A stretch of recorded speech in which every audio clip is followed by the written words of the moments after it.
كما أمر الذين هم مفاتيح الرحمة ومصابيح الغرر. أعوذ بالله من الشيطان الرجيم. بسم الله الرحمن الرحيم. يا أيها الذين آمنوا كتب عليكم الصيام. وقال صاحب القرآن صلى الله عليه وسلم إن الله وملائكته يصلون على المتسحرين. صدق اللہ مولانا العظیم. ہر ابتدا سے پہلے ہر انتہا کے بعد ذات نبی بلند ہے ذات خدا کے بعد. دنیا میں احترام کے قابل ہیں جتنے لوگ، میں سب کو مانتا ہوں مگر مصطفیٰ کے بعد.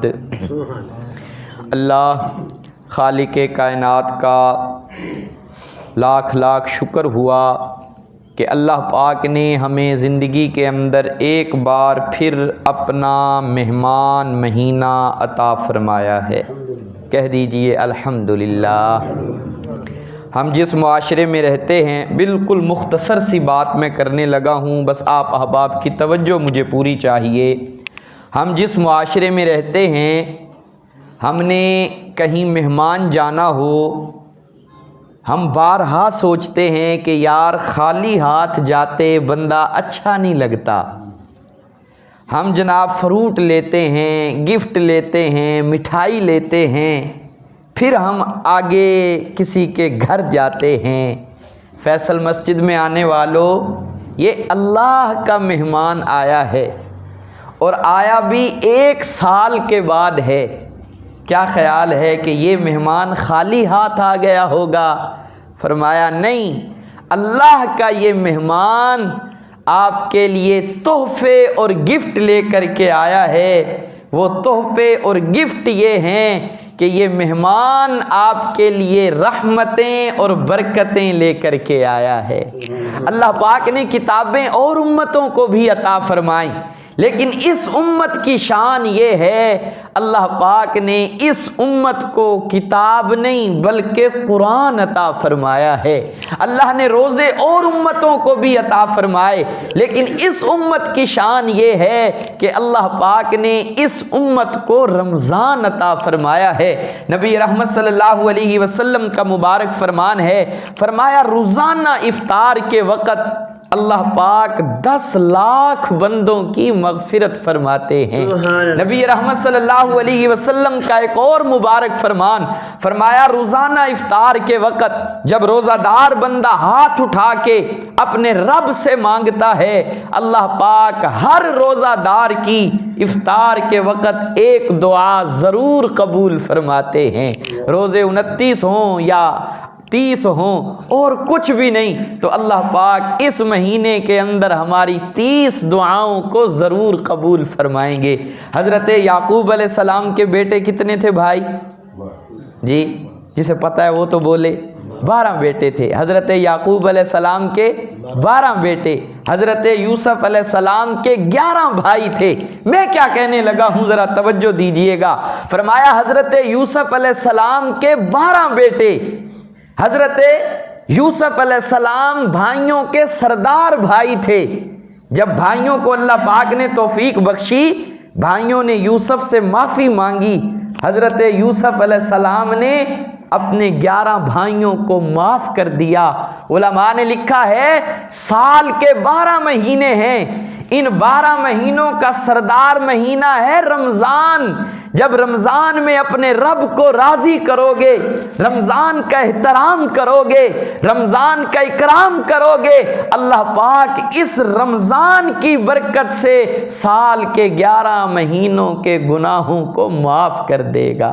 حضرت موسیٰ کلیم اللہ کے بڑے مقرب پیغمبر تھے، اللہ سے ہم کلام ہوا کرتے تھے۔ کوہ طور پہ جا کے ایک دن راز و نیاز کی باتیں ہو رہی ہیں، عرض کرنے لگے الہ العالمین، یہ میں اور آپ جو باتیں کر رہے ہیں درمیان میں 70,000 پردے حائل ہیں، یا اللہ کوئی ایسا خوش نصیب بھی ہوگا کہ درمیان میں ایک پردہ بھی نہ ہو، آپ ڈائریکٹ اس سے بات کریں گے۔ رحمت سے آواز آئی، میرے کلیم، میرا ایک آخری نبی آئے گا، اس آخری نبی کی آخری امت آئے گی، اس امت پہ میں روزوں کو فرض کروں گا، اور وہ امت افطار کے وقت جب ہاتھ اٹھا کے مجھ سے دعا کرے گی، مجھ سے مانگے گی، اے کلیم ایک پردہ بھی حائل نہیں ہوگا، میں ڈائریکٹ اپنے بندوں کی پکار کو سنوں گا۔ تو میرے بھائیوں، یہ رمضان قرآن لے کر کے آیا ہے، قرآن رمضان لے کر کے آیا ہے۔ اسی لیے ہم نے دیکھا کہ جو ہی رمضان المبارک کا چاند طلوع ہوتا ہے، پوری روئے زمین اللہ کے قرآن سے گونج اٹھتی ہے۔ آج ہماری مساجد کے اندر، گھروں کے اندر، مارکیٹوں میں، دکانوں میں ایک ہی صدا آ رہی ہے، وہ قرآن کریم کی صدا آ رہی ہے۔ نبی رحمت صلی اللہ علیہ وسلم صبح فجر کے وقت وادی نخلا میں اللہ کے کلام کی تلاوت فرما رہے ہیں۔ میرے آقا کی مبارک زبان فجر کا وقت ہے، وادی نخلا ہے، قرآن کریم کی تلاوت جاری ہے۔ میرے آقا کی آواز تھوڑی اونچی ہوئی، قریب سے جنات کی جماعت کا گزر ہوا۔ جب جنات کی جماعت کے کانوں میں آمینہ کے لال کی میٹھی میٹھی قرآن کریم کی آواز پڑی، جنات کی جماعت نے بریک لگا لی، کھڑے ہو کر کے آمینہ کے لال کی زبان سے اللہ کا کلام سن رہے ہیں۔ ادھر کانوں میں قرآن کریم کی آواز آ رہی ہے، ادھر سینے کے اندر صداقتوں کے بلب روشن ہو رہے ہیں، ادھر کانوں میں قرآن کریم کی آواز آ رہی ہے، ادھر سینے کے اندر آمینہ کے لال کی محبت کے چراغ روشن ہو رہے ہیں۔ ایک جن کہنے لگا، ما احسن ھذا الکلام، او یارو دیکھو نا، پڑھنے والا کتنا خوبصورت کلام پڑھ رہا ہے، پڑھنے والا کتنا میٹھا کلام پڑھ رہا ہے، پڑھنے والا کتنا شیرینی والا کلام پڑھ رہا ہے۔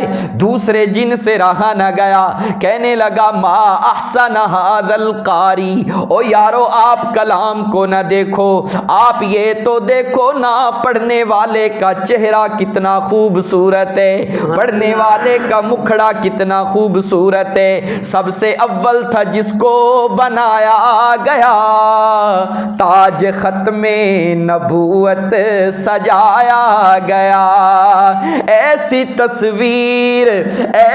تصویر محبوب کی کھینچ لی، خود خدا کو بنا کے سرور آ گیا۔ میرے آقا کی زبان سے اللہ کے کلام کی تلاوت جاری ہے، جنات کی جماعت اللہ کے حبیب سے اللہ کا کلام سنتے سنتے دل کے اوپر اتنا اثر ہوا، پوری جنات کی جماعت نے آمینہ کے لال کا کلمہ پڑھ لیا۔ تو میرے بھائیوں، آج بھی ہم قرآن کا دامن پکڑیں گے، قرآن کریم کی تلاوت کو اپنی زبانوں پر جاری کریں گے، آج بھی ہماری بگڑیاں سنور سکتی ہیں، آج بھی ہم پریشانیوں سے نکل سکتے ہیں۔ اللہ پاک ہمیں ان ایام کو قیمتی بنانے کی توفیق عطا فرمائے۔ آپ احباب کے علم میں ہے کہ دینی مدارس کا نظام محض اللہ پاک کے فضل و کرم اور آپ احباب کے تعاون سے چلتے ہیں۔ مدارس کو حکومت کوئی فنڈ، کوئی گرانٹ نہیں دیتی، تو یہ آپ احباب کا تعاون ہوتا ہے۔ اللہ کے دیے ہوئے مال میں سے جتنا ہو سکے تمام احباب ضرور تعاون فرما کر کے جائیں۔ اللہ پاک میرا، آپ کا، ہم سب کا حامی و ناصر ہو۔